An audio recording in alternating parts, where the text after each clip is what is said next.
The live TV, सच सबसे आगे। नमस्कार, आप देख रहे हैं द लाइव टीवी और मैं हूं आपके साथ मुनमुन रहमान। ईरान के बाद तुर्की ने इजराइल को बड़ा झटका दिया है। ईरान ने हाल ही में इजराइल के लिए जासूसी करने वाले 4 लोगों को गिरफ्तार किया था और उनको फांसी की सजा सुनाई थी। अब खबर आ रही है कि तुर्की से भी कई लोगों को गिरफ्तार किया गया है जिन पर मोसाद के लिए जासूसी करने का आरोप है।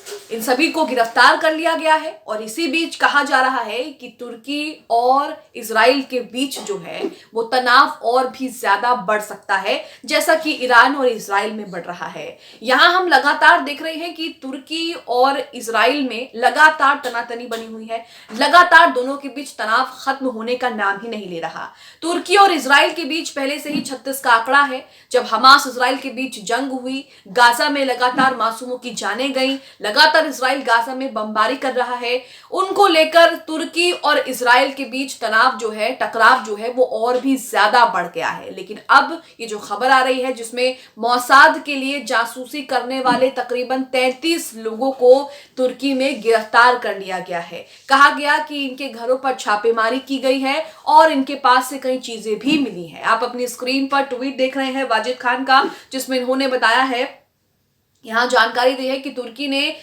इजराइल की खुफिया एजेंसी मोसाद के लिए जासूसी करने के शक में 33 लोगों को गिरफ्तार किया है।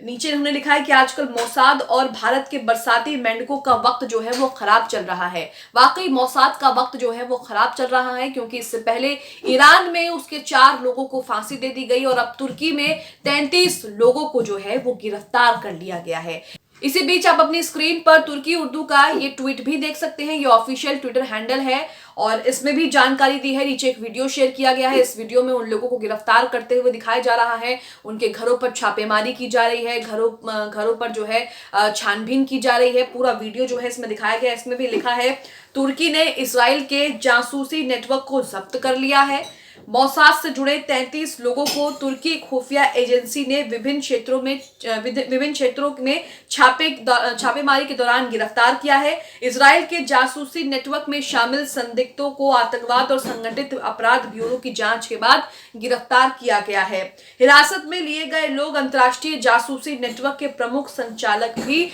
बताए जा रहे हैं। तो 33 लोगों को जो है वो गिरफ्तार किया गया है। हालांकि नवभारत टाइम्स की ये खबर आप अपनी स्क्रीन पर देखेंगे तो इसमें 34 लोग बताए गए हैं। तो यहां पर आप देख रहे हैं कि एक बार फिर से जो है वो तुर्की और इजराइल के बीच जो है टकराव बढ़ सकता है। इससे पहले भी ईरान ने मोसाद के लिए जासूसी करने वाले 4 लोगों को फांसी दे दी, जिनमें से 1 महिला थी और 3 पुरुष थे।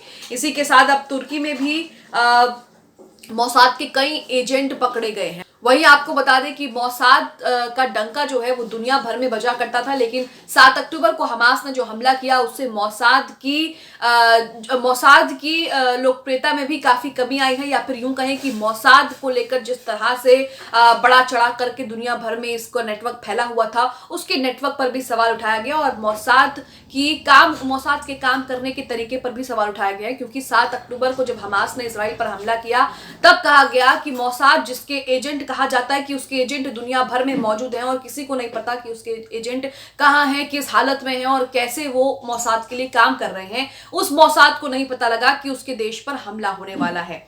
तो यहां पर आप देख रहे हैं कि मोसाद के एजेंट जो हैं वो लगातार पकड़े जा रहे हैं। यहां पर लिखा है, तुर्की में घूम रहे मोसाद के जासूस पुलिस ने 34 लोगों को इजरायली एजेंट बताकर गिरफ्तार किया। आगे आर्टिकल में लिखा है कि तुर्की ने इजराइल की खुफिया एजेंसी मोसाद के एजेंट होने के शक में 34 लोगों को गिरफ्तार किया है। हालांकि वहां 33 बताया जा रहा है, यहाँ पर 34 कहा जा रहा है। अधिकारियों का दावा है कि ये लोग मोसाद से जुड़े हैं और तुर्की में रहने वाले फिलिस्तीनियों को निशाना बना रहे थे। तुर्की के एक वरिष्ठ अधिकारी ने मोसाद उनके देश में अपने एजेंटों की भर्ती कर रहा है। पिछले महीने तुर्की के अधिकारियों ने इजराइल को चेतावनी भी दी थी कि अगर उसने तुर्की सहित फिलिस्तीन के बाहर रहने वाले हमास पर हमले की कोशिश की तो उसे गंभीर परिणाम जो है वो भुगतने पड़ेंगे। राष्ट्रपति तैयब एर्दोगान ने चेतावनी में कहा था कि इजराइल की एक बड़ी गलती होगी। तो यहां आप देख रहे हैं कि दोनों के बीच जो है वो तनाव अब और भी ज्यादा बढ़ता जा रहा है। हालांकि हमास इजराइल जंग के बाद कई इजराइल के उन देशों से तनाव बढ़ गए हैं जिनके बीच पहले से जो है वो संबंध अच्छे नहीं थे, जैसे कि ईरान और इजराइल में, लेबनान इजराइल में, सीरिया इजराइल में और अब तुर्की और इजराइल में।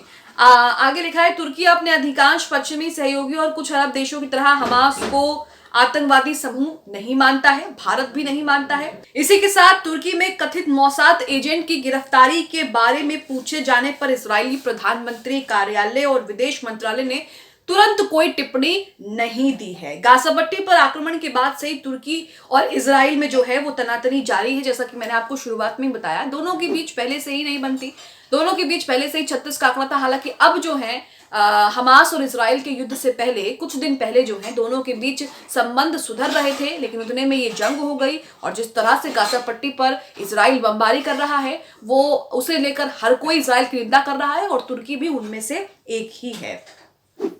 इजराइल ने तुर्की से अपने राजदूत को भी वापस बुला लिया है। तुर्की के राष्ट्रपति एर्दोगन ने इजरायली प्रधानमंत्री नेतन्याहू पर गाजा में नरसंहार करने का आरोप लगाया। उन्होंने नेतन्याहू को हिटलर भी करार दिया था। यहां तक कि एक बयान में एर्दोगन ने यह भी कह दिया था कि नेतन्याहू गाजा का कसाई है और उसके खिलाफ अंतर्राष्ट्रीय क्रिमिनल कोर्ट में मुकदमा जो है वो चलना चाहिए। ये तक बातें जो है तुर्की के राष्ट्रपति तैयब एर्दोगन ने कह दी थी। तुर्की के अधिकारी ने कहा कि पुलिस ने MIT खुफिया एजेंसी और इस्तांबुल पुलिस के आतंकवाद विरोधी ब्यूरो की साझा जांच के तहत 8 प्रांतों में कई स्थानों पर छापे मारे हैं। अधिकारी ने कहा कि इजरायली खुफिया सेवा हमारे देश में रहने वाले फिलिस्तीनियों और उनके परिवारों के खिलाफ हमलों में इस्तेमाल किए जाने वाले एजेंटों की भर्ती कर रही है। यानी कि तुर्की में जो फिलिस्तीनी परिवार रह रहे हैं उन पर हमले की तैयारी कर रहे थे ये मोसाद के एजेंट, ऐसा कहा जा रहा है।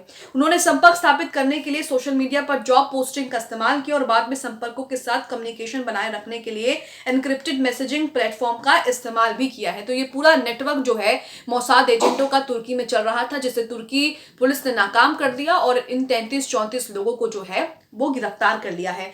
तुर्की के अधिकारी ने यहां पर दावा भी किया है कि इजराइल अपने संपर्कों को किए जाने वाले भुगतान के लिए बिचौलिए लाइव कैरियर का उपयोग करता है। उसने कहा कि मोसाद से जुड़े लोगों के खिलाफ तुर्की का अभियान जो है वो जारी रहेगा।